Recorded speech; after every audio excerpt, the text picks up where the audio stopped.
जय भीम जय भारत साथियों। मैं हूँ न्यू दिशा चैनल से आपका दोस्त दीपक राही। आज मैं बात करने जा रहा हूँ Republican party of India Ambedkar के राष्ट्रीय महासचिव एवं मध्य प्रदेश के अध्यक्ष माननीय डॉक्टर मोहनलाल पाटिल जी से। तो पाटिल साहब, बहुत बहुत स्वागत है आपका हमारी ओर से। जय भीम नमो बुद्धाय। मैं doctor Mohanlal Patil Republican party of India Ambedkar का राष्ट्रीय महासचिव हूँ। तो पाटिल साहब, आज मैं आपसे ये पूछना चाह रहा हूँ कि 20 और 21 मार्च जो बाबा साहब ने एक पानी को लेकर जो आंदोलन चलाया, जो महाड़ का सत्याग्रह जो आंदोलन था, उस आंदोलन के पीछे बाबा साहब का क्या उद्देश्य था? देश की जो करोड़ों छुआछूत से पीड़ित जो अछूत थे, उनको सार्वजनिक स्थानों पर पीने के पानी इजाज़त नहीं थी।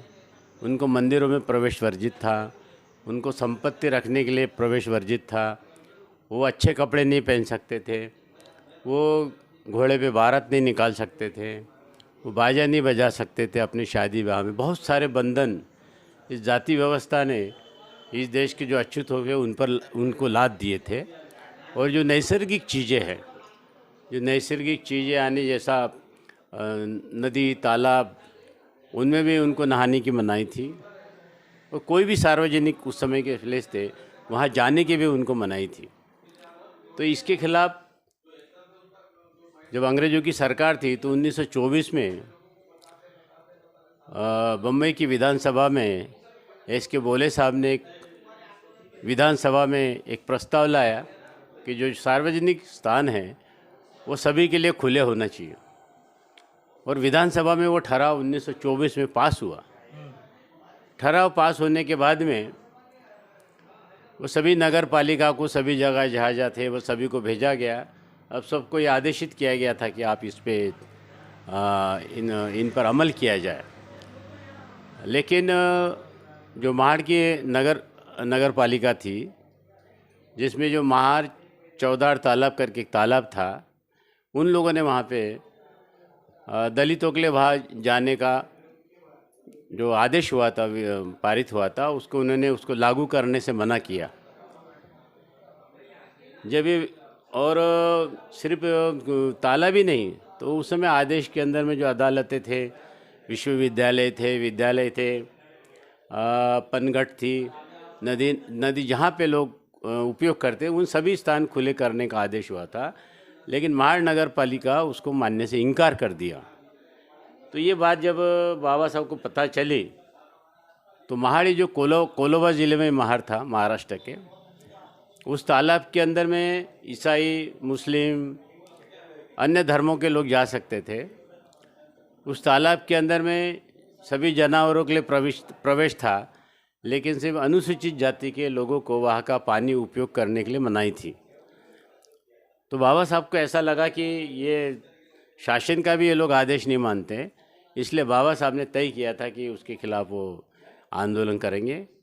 और 20 मार्च को पहला दिन था, 20 मार्च का, तो बाबा साहब अम्बेडकर ने उस दिन अपने अनुयायियों के साथ गए। उन्होंने वहाँ पे तालाब के पानी पिया। उस समय आंदोलन में बाबा साहब के साथ बहुत लोग थे। आंदोलन के दौरान बाबा साहब के साथ जो लोग थे उन पर वहाँ हमला किया गया, उनकी भी शिकायत की गई। और पहली बार देश और दुनिया के लोगों को ये पता चला ये भारत देश के अंदर में मनुष्यता को कलंक करने वाली चीज़ें भी होती है, और एक मनुष्य दूसरे मनुष्य को छुआछूत फालते उसको पीने का पानी का अधिकार भी नहीं देता। यह बात बाबा साहब के उस आंदोलन से पूरे विश्व का ध्यान उस ओर खींचा गया। और ये सिर्फ, और इसकी लड़ाई बहुत लंबी चली, कानूनी लड़ाई चलेगी नगर पालिका के खिलाफ।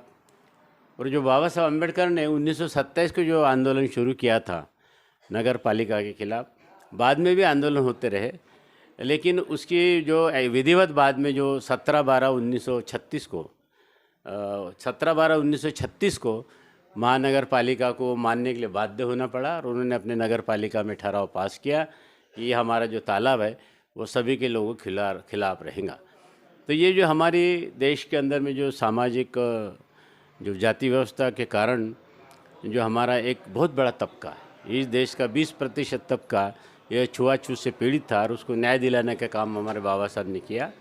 और आप सबको मालूम है कि भारतीय संविधान में बाबा साहब अम्बेडकर ने जो जो अन्य अत्याचार की घटना इस देश के लोगों के साथ होती थी, जो मनुष्य को कलंकित करने वाली जो घटनाएं होती थी, मनुष्यों में महिला हो पुरुष हो, ये सभी के लिए बाबा साहब ने कानूनों के जरिए उनको भारतीय संविधान में कानूनों के जरिए उनको रोक लगाई ही। आज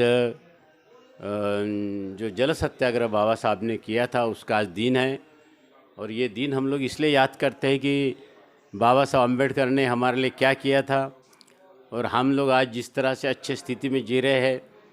आज हम शहरों में रहते हैं, हमारे साथ में कोई भेदभाव हमको दिखाई नहीं देता है, लेकिन बाबा साहब अम्बेडकर ने जो आंदोलन 1927 में शुरू किया था, वह आंदोलन की गाँवों के अंदर में अभी भी आवश्यकता है। कि मेरा ऐसा मानना है कि भारत देश के जो गांव है उनके अंदर भी अभी बहुत बड़ी छुआछूत है। हाल ही की घटनाएं पता चलते हैं कि हमारे लोगों को घोड़े पे बारात नहीं निकालने देते, बाजा नहीं बजाने देते, वो अच्छे कपड़े पहना तो उसके साथ मारपीट की जाती, किसी ने खेत में काम करने के लिए मना किया तो उसके साथ मारपीट की जाती, और उसको शिक्षा के अधिकार से वंचित किया जा रहा है। शासन ने ज़रूर कानून बनाए, लेकिन अभी भी न्याय के लिए हमारे लोगों को संघर्ष करने की आवश्यकता है, और उन्हें संघर्ष करना चाहिए। और बाबा साहब ने हमारे लिए क्या किया ये बताने के लिए हम लोग आज यहाँ पे जो महाड़ चौदार सत्याग्रह क्रांति दिन है वो हम लोग आज यहाँ पे मना रहे हैं। जय भीम, जय भारत।